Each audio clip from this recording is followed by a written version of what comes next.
పుదీనా పచ్చడి చేశానని చెప్పాను కదా, ఎలా చేయాలో చూసేద్దాం. పుదీనా పచ్చిమిర్చి తీసుకున్నాను నేను ఇక్కడ. పచ్చిమిర్చి ప్లేస్లో మీరు ఎండుమిర్చి అయినా కూడా వేసుకోవచ్చు, టేస్ట్ చాలా బాగుంటుంది. నేను ఇంట్లో చాలా రోజుల తర్వాత ఈ పచ్చడి చేస్తున్నాను. ఇలా రోజువారీ పచ్చళ్ళు కానీ లేకపోతే నిల్వ పచ్చళ్ళు కానీ తినడమే మానేశాను నా హెల్త్ ఇష్యూస్ వల్ల.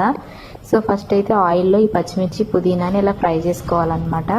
ఇలా ఫ్రై చేసుకునేటప్పుడు చింతపండు కూడా ఇప్పుడే మగ్గబెట్టుకోవచ్చు, లేదంటే పచ్చిదైనా కూడా మనం గ్రైండ్ చేసుకునేటప్పుడు వేసుకోవచ్చు.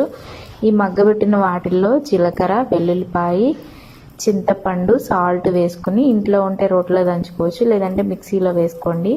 మరీ పేస్ట్ లాగా వేసుకోకండి, కొద్దిగా బరకగా వేసుకుంటే టేస్ట్ అనేది తినేటప్పుడు చాలా బాగుంటుంది. ఈ వాయిస్ ఓవర్ ఇస్తున్నప్పుడు కూడా నా నోట్లో నుంచి నీళ్ళు ఊరాయి అనమాట, అంత బాగుంది టేస్ట్.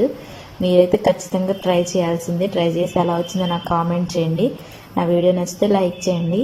పచ్చళ్ళు తినే వాళ్ళకి ఇష్టం ఉండి ఎప్పటి నుంచో తినకుండా ఉండి ఒకేసారి ఇలా తింటే అబ్బో ఆ ఫీలింగ్ హ్యాపీనెస్ వేరనమాట. చాలా రోజుల తర్వాత. నా వీడియో నచ్చితే లైక్ చేయండి. మరిన్ని వీడియోస్ కోసం నా ఛానల్ ఫాలో చేసుకోండి.